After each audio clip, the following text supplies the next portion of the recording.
Hello friends, current affairs की इस series में हम 1/9/2020 से 7/9/2020 के करंट अफेयर्स को जानेंगे। तो चलिए शुरू करते हैं। सबसे पहले हम इस वीक के कुछ महत्वपूर्ण ग्लोसरी के बारे में जानते हैं जो इस सप्ताह में चर्चा में थे। तो कुछ महत्वपूर्ण शब्द इस प्रकार हैं। पहला है शून्यकाल। शून्यकाल किसे कहते हैं? संसद के दोनों सदनों में प्रश्नकाल के ठीक बाद के समय को शून्यकाल कहा जाता है।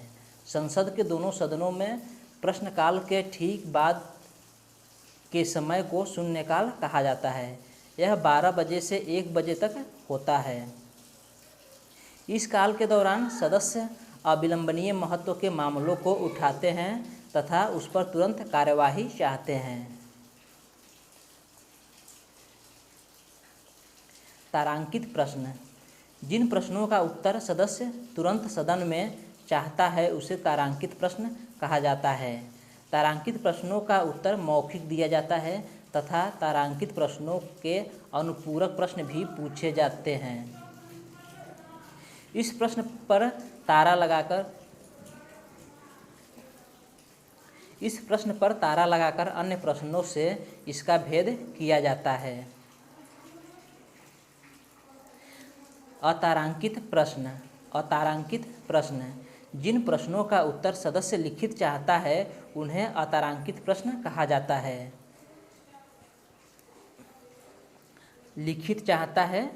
जिन प्रश्नों का उत्तर सदस्य लिखित चाहता है उन्हें अतारांकित प्रश्न कहा जाता है। अतारांकित प्रश्न का उत्तर सदन में नहीं दिया जाता और इन प्रश्नों के अनुपूरक प्रश्न नहीं पूछे जाते हैं। इन प्रश्नों के अनुपूरक प्रश्न नहीं पूछे जाते हैं। तारांकित प्रश्न में क्या है? जिन प्रश्नों का उत्तर सदस्य तुरंत सदन में चाहता है उसे तारांकित प्रश्न कहा जाता है। तारांकित प्रश्नों का उत्तर मौखिक दिया जाता है जबकि अतारांकित प्रश्नों का लिखित दिया जाता है। अतारांकित प्रश्नों का उत्तर लिखित दिया जाता है।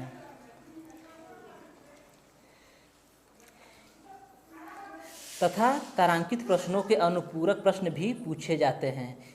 तारांकित प्रश्नों में अनुपूरक प्रश्न पूछे जा सकते हैं लेकिन अतारांकित प्रश्नों में प्रश्नों के अनुपूरक प्रश्न नहीं पूछे जा सकते हैं।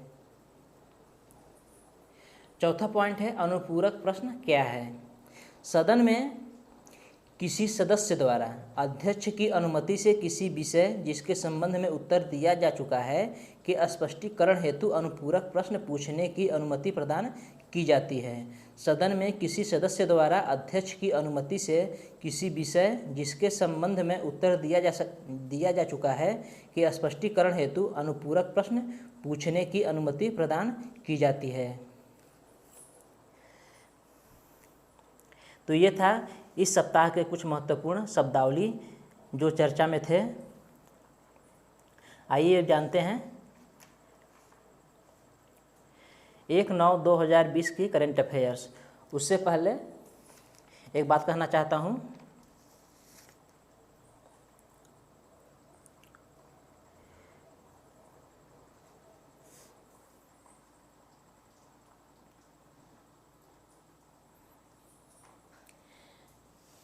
फ्रेंड्स, अगर आप चाहते हैं कि हम करंट अफेयर्स की क्लास लाइव शुरू करें तो आपको ज़्यादा से ज़्यादा आर्क स्टडी को सब्सक्राइब करना होगा, तभी हम यूट्यूब की मानों को पूरा कर सकेंगे और हम लाइव क्लास शुरू कर पाएंगे। तो फ्रेंड्स, आप सभी से रिक्वेस्ट है कि आर्क स्टडी को आप सब्सक्राइब कर लें ताकि हम लाइव क्लास जल्द से जल्द शुरू कर सकें। तो चलिए शुरू करते हैं 1/9/2020 की करंट अफेयर्स। पहला पॉइंट है भारतीय खगोल विज्ञानियों ने ब्रह्मांड की सबसे दूर की नक्षत्र आकाशगंगाओं में से एक का खोज किया है जिसका नाम है चरम यूवी प्रकाश। तो भारतीय खगोल विज्ञानियों ने क्या खोज किया है? आकाशगंगा की खोज किया है और उस आकाशगंगा का नाम क्या है? चरम यूवी प्रकाश है। यह एक आकाशगंगा है। तो चरम यूवी प्रकाश का किसने खोज किया है? भारतीय खगोल विज्ञानियों ने खोज किया है। दूसरा पॉइंट है जापान भारत को 3500 करोड़ रुपए का ऋण देगा। यह विकास सहायता के लिए ऋण होगा और यह किस लिए दे रहा है? कोविड-19 से लड़ने के लिए दे रहा है। तो कितना करोड़ रुपए दे रहा है? 3500 करोड़ रुपए। कौन दे रहा है? जापान दे रहा है भारत को। तीसरा पॉइंट है एक भारत श्रेष्ठ भारत। इसके अंतर्गत दो प्रदेशों को जोड़ी बनाई जाती है, दो प्रदेशों की जोड़ी बनाई जाती है। इसका उद्देश्य क्या है? भारत की एकता और अखंडता को सुदृढ़ करना है और दोनों प्रदेशों के सांस्कृतिक विकास में सहयोग और एक दूसरे की संस्कृति को जानने, समझने और साझा करने की ज़रूरत पर आह्वान किया गया है। एक भारत श्रेष्ठ भारत के अंतर्गत क्या किया जाता है? दो प्रदेशों की जोड़ी बनाई जाती है। क्यों बनाई जाती है? भारत की एकता और अखंडता को सुदृढ़ करने के लिए। इसके अंतर्गत कई सभी राज्यों को एक साल के लिए जोड़ी बनाई जाती है। इसके अंतर्गत जैसे कि एक एग्जाम्पल है, असम को राजस्थान के साथ बनाया गया है। इसमें असम के लोग राजस्थान की संस्कृति को जानेंगे, समझेंगे और राजस्थान के लोग असम के संस्कृति को जानेंगे, समझेंगे और साझा करने की कोशिश करेंगे। चौथा पॉइंट है AIR चीफ का नाम क्या है? AIR चीफ का नाम क्या है? राकेश सिंह भदौरिया। आर्मी चीफ का नाम क्या है? General Manoj Mukund Naravane. Navy chief का नाम क्या है? एडमिरल करमबीर सिंह। पांचवा है मुख्य चुनाव आयुक्त का नाम क्या है? भारत के मुख्य चुनाव आयुक्त का नाम क्या है? तो उनका नाम है सुनील अरोड़ा।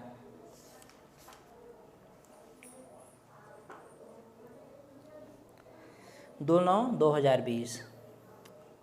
पहला पॉइंट है मिशन कर्मयोगी। यह कैसी योजना है? कर्मचारियों में क्षमता निर्माण के लिए, जो प्रशासनिक अधिकारी हैं उनमें क्षमता निर्माण के लिए मिशन कर्मयोगी शुरू किया गया है। ऐसे भारतीय लोक सेवक तैयार करना है। मिशन कर्मयोगी का उद्देश्य क्या है? ऐसे भारतीय लोक सेवक तैयार करना है जो अधिक रचनात्मक, चिंतनशील, नवाचारी, पेशेवर और तकनीकी रूप से सक्षम हो। सरकारी कर्मचारियों को भविष्य के लिए तैयार करना है।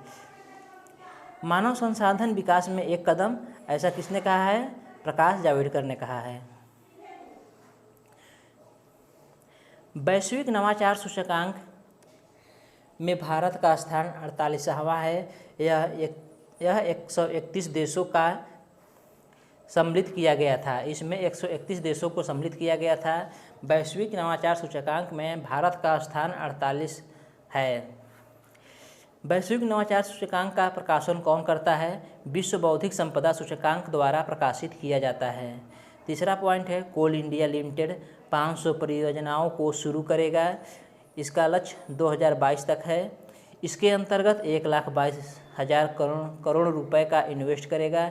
1 अरब टन कोयला उत्पादन का लक्ष्य रखा गया है। भारत को कोयला में आत्मनिर्भर बनाना है। भारत को कोयला में आत्मनिर्भर बनाना है। अगर इस लाइन को पढ़ें कि भारत को कोयला में आत्मनिर्भर बनाना है, यानी भारत अभी भी आत्मनिर्भर नहीं है कोयला में। तो कोल इंडिया लिमिटेड 2022 तक 500 परियोजनाओं को शुरू करेगा। इसके अंतर्गत 1,22,000 करोड़ रुपए का इन्वेस्ट करेगा। 1 अरब टन कोयला उत्पादन करने का लक्ष्य रखा है। भारत को कोयला में आत्मनिर्भर बनाने का भी लक्ष्य है।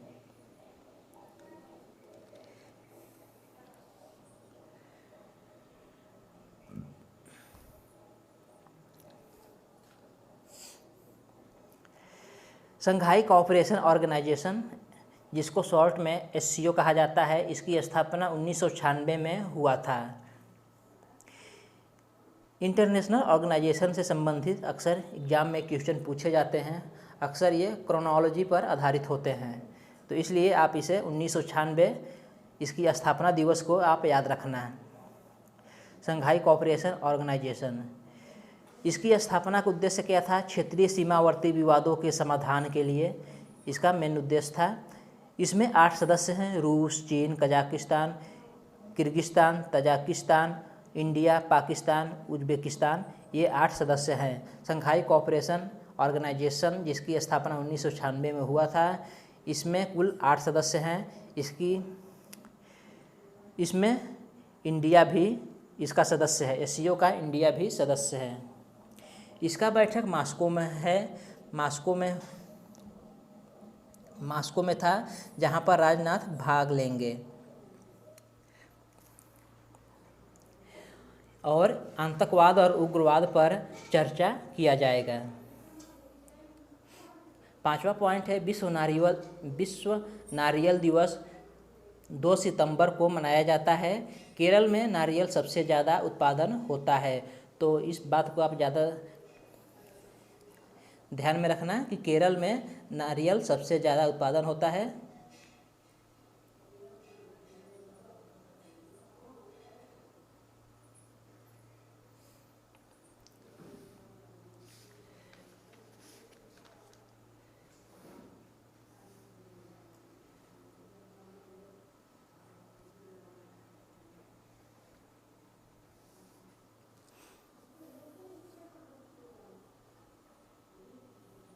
तीन 9/2020 उड़ीसा सरकार ने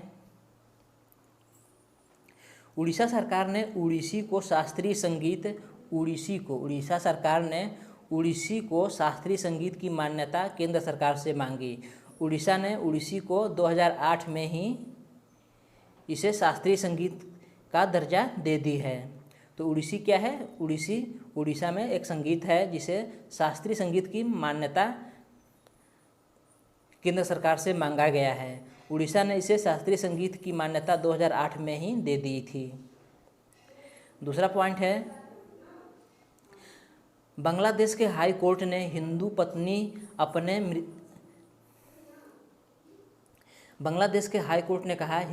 अपने मृतक पति की समूची संपत्ति की हिस्से में हकदार है। इससे पहले हिंदू विधवा केवल पति की भू संपदा में हिस्सेदारी ले सकती थी।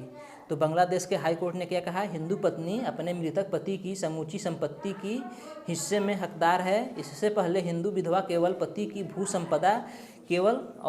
संपदा में ही हिस्सेदारी ले सकती थी, लेकिन अब वह पति की समूची संपत्ति में हिस्सेदारी ले सकती है। तीसरा पॉइंट है यूनाइटेड नेशंस। इसकी स्थापना 24 अक्टूबर 1945 को हुआ था। इसके 6 अंग हैं, इसमें 193 सदस्य हैं। इसका सबसे लेटेस्ट मेंबर है सूडान है।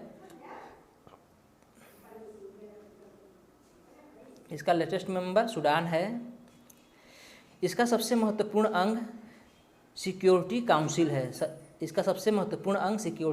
है। सिक्योरिटी काउंसिल में कुल 15 सदस्य होते हैं, जिनमें से 5 अस्थायी सदस्य होते हैं और 10 अस्थायी सदस्य होते हैं। 10 अस्थायी सदस्य 2 साल के लिए चुने जाते हैं। 5 अस्थायी सदस्यों के लिए ट्रिक क्या है? 5 अस्थायी सदस्यों में जो देश हैं उनके लिए ट्रिक क्या है? पहले हम जान लेते हैं कि इनमें 5 अस्थायी सदस्य कौन कौन हैं। ब्रिटेन है, बी से ब्रिटेन है, रूस है, USA से USA, फ्रांस से फ्रांस और चीनी से चीन है। तो कौन कौन है? ब्रिटेन, रूस, USA, फ्रांस और चीन। इसके लिए 5 अस्थायी सदस्यों के नाम के लिए ट्रिक क्या है? बीरू उसे फ्रांस का चीनी दो। बी से ब्रिटेन, रूस से रूस, USA से USA, फ्रांस से फ्रांस और चीनी से चीन। यह सिक्योरिटी काउंसिल खबर में क्यों है? भारत सिक्योरिटी काउंसिल का 2 साल के लिए अस्थायी सदस्य बनने जा रहा है। इसका कार्यकाल कब से शुरू होगा? अस्थायी सदस्य बनने जा रहा है। भारत सिक्योरिटी काउंसिल का 2 साल के लिए अस्थायी सदस्य बनने जा रहा है। इसकी कार्यकाल कब से शुरू हो रहा है? 21 जनवरी 2021 से इसका कार्यकाल शुरू हो रहा है। और सिक्योरिटी काउंसिल का उद्देश्य क्या है? तो सिक्योरिटी काउंसिल का उद्देश्य अंतर्राष्ट्रीय शांति और सुरक्षा को बनाए रखना है। अंतर्राष्ट्रीय शांति और सुरक्षा को बनाए रखना है। सिक्योरिटी काउंसिल का उद्देश्य अंतर्राष्ट्रीय शांति और सुरक्षा को बनाए रखना है।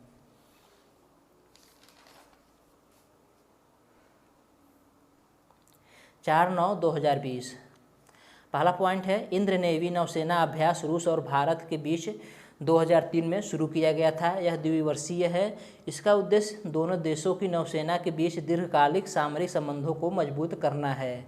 इंद्र नेवी नौसेना अभ्यास किसके बीच में हो रहा है? रूस और भारत के बीच में होता है। और यह कब से शुरू है? 2003 से शुरू है। MCG मेकांग गंगा निगम, MCG मेकांग गंगा निगम, इसमें 6 एशियाई देशों का समूह है।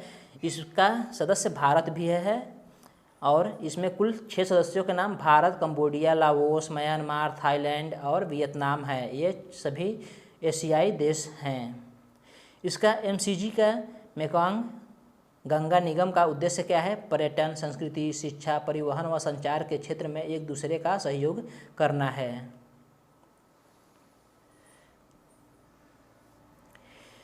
तीसरा पॉइंट है त्रिपुरा और बांग्लादेश को जोड़ने वाला सोनामुरा दौकंड। सोनामुरा दौकंड क्या है? एक जलमार्ग है, जल्द शुरू होगा। त्रिपुरा और बांग्लादेश को जोड़ने वाला सोनामुरा दौकंड जो कि एक जलमार्ग है, जल्द शुरू किया जाएगा। इससे व्यापार को बढ़ावा मिलेगा। चौथा पॉइंट है आत्मनिर्भर भारत का उद्देश्य भारत को विनिर्माण केंद्र में बदलना है। ये पांचवा पॉइंट, ये 5 सितंबर की करंट अफेयर्स है। यहाँ पर गलती से हमने लिख दिया है 4 सितंबर के करंट अफेयर्स में। तो आइए जान लेते हैं। ब्रिक्स सम्मेलन, ब्रिक्स का 2009 में स्थापना हुआ था। इसमें ब्राज़ील, रसिया, इंडिया, चाइना, साउथ अफ्रीका इसके सदस्य हैं। कौन कौन इसके सदस्य हैं? ब्राज़ील, रसिया, इंडिया, चाइना, साउथ अफ्रीका।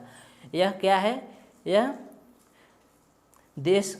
विश्व के 5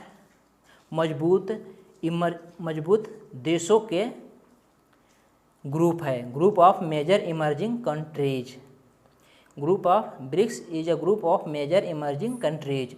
यह विश्व के 5 मजबूत अर्थव्यवस्थाओं का समूह है। विश्व के 5 उभरते हुए अर्थव्यवस्थाओं का समूह है, इमर्जिंग कंट्रीज। ब्रिक्स देशों के पास दुनिया का 42% पॉपुलेशन, 23% GDP और 23% टेरिटरी है। यह चर्चा में क्यों था? ब्रिक्स सम्मेलन का 5 सितंबर 2020 को ऑनलाइन बैठक हुआ। यह किसकी बैठक था? रक्षा मंत्रियों का था। इसमें आतंकवाद को रोकने के लिए प्रतिबद्धता को दोहराई गई। तो कब हुआ था? 5/9/2020 को इसकी बैठक हुई थी।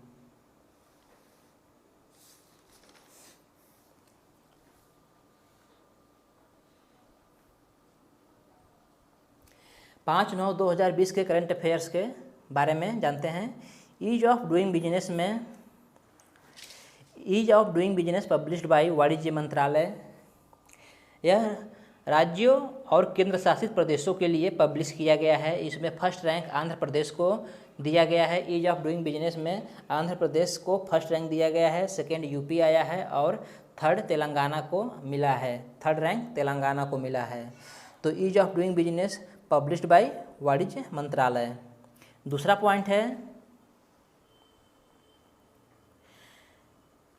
जर्मनी हिंद प्रशांत क्षेत्र क्लब में शामिल हो गया है। हिंद प्रशांत क्षेत्र क्लब में शामिल हो गया है। हिंद प्रशांत क्षेत्र क्लब क्या है? व्यापार मार्गों को आक्रामक चीन से सुरक्षित रखने के लिए एक कदम है। तीसरा पॉइंट है सत्याग्रह। गांधी जी ने सत्याग्रह को पहली बार दक्षिण अफ्रीका में एशियाई पंजीकरण कानून के विरोध में 1907 में शुरू किया था। गांधी जी ने पहली बार सत्याग्रह कहाँ शुरू किया था? दक्षिण अफ्रीका में शुरू किया था। फिर आके भारत में सत्याग्रह शुरू किया। गांधी जी भारत में कब आए? 1915 में आए। चौथा पॉइंट है प्राथमिक क्षेत्र ऋण क्या है? ऐसे ऋण जहां बैंकों को समाज के आर्थिक रूप से कमजोर वर्गों को कर्ज की सुविधा प्रदान करनी होती है, प्राथमिक क्षेत्र ऋण कहलाते हैं। व्हाई इन न्यूज, यह न्यूज में क्यों है? आरबीआई ने हाल ही में ऋण संबंधी संशोधन किया है जिसमें स्टार्टअप कंपनियों को प्राथमिक क्षेत्र ऋण के अंतर्गत लाने के लिए बात कही है। तो प्राथमिक क्षेत्र ऋण क्या है? ऐसे ऋण जहां बैंकों को समाज के आर्थिक रूप से कमजोर वर्गों को कर्ज की सुविधा। पांचवा पॉइंट है, देश के दूसरे राष्ट्रपति सर्वपल्ली राधाकृष्णन के जन्मदिन पर शिक्षक दिवस मनाया जाता है। इस दिन 47 अध्यापकों को राष्ट्रीय शिक्षक पुरस्कार दिया गया। कितने अध्यापकों को दिया गया? 47 अध्यापकों को।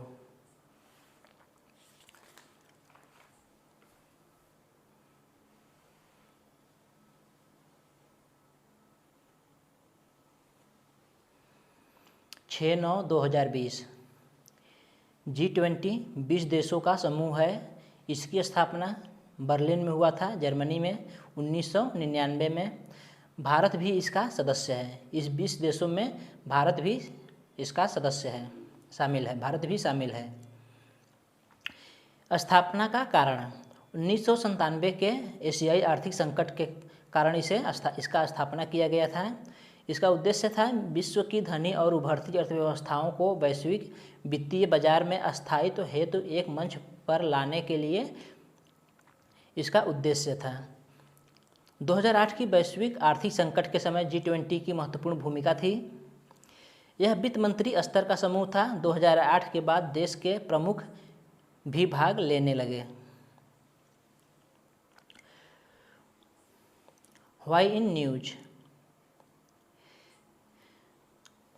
G20 खबरों में क्यों है?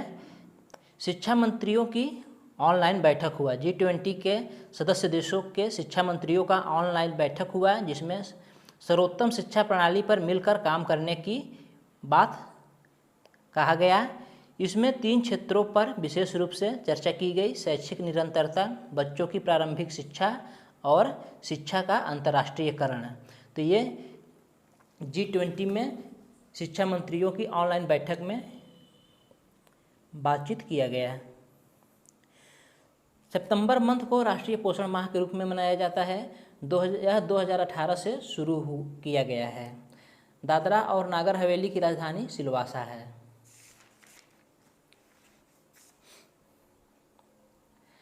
अंतर्राष्ट्रीय सौर गठबंधन, इसमें 149 देश शामिल हैं। इसकी ऑनलाइन बैठक 8/9/2020 को होने वाली है।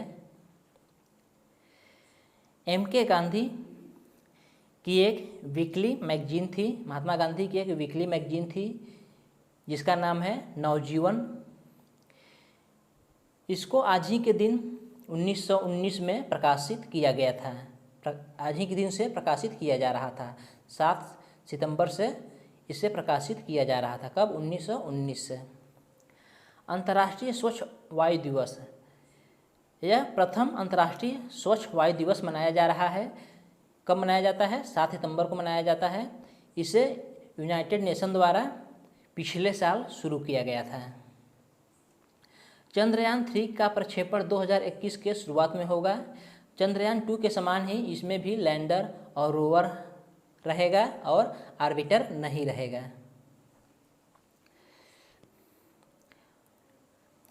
पांचवा पॉइंट है, भारत के सबसे पहले मानव अंतरिक्ष मिशन का नाम क्या है? तो इसका नाम है गगनयान, जो 2022 तक में कंप्लीट हो जाएगा। तो ये था एक साथ 1/9/2020 से 7/9/2020 के करंट अफेयर्स, यानी सितंबर के फर्स्ट वीक की करंट अफेयर्स था। फ्रेंड्स, अगर आप चाहते हैं कि हम करंट अफेयर्स की लाइव क्लास शुरू करें तो आपको ज़्यादा से ज़्यादा हमारे चैनल को सब्सक्राइब करना होगा, तभी हम YouTube की मानक को पूरा कर सकेंगे और हम लाइव क्लास शुरू कर पाएंगे।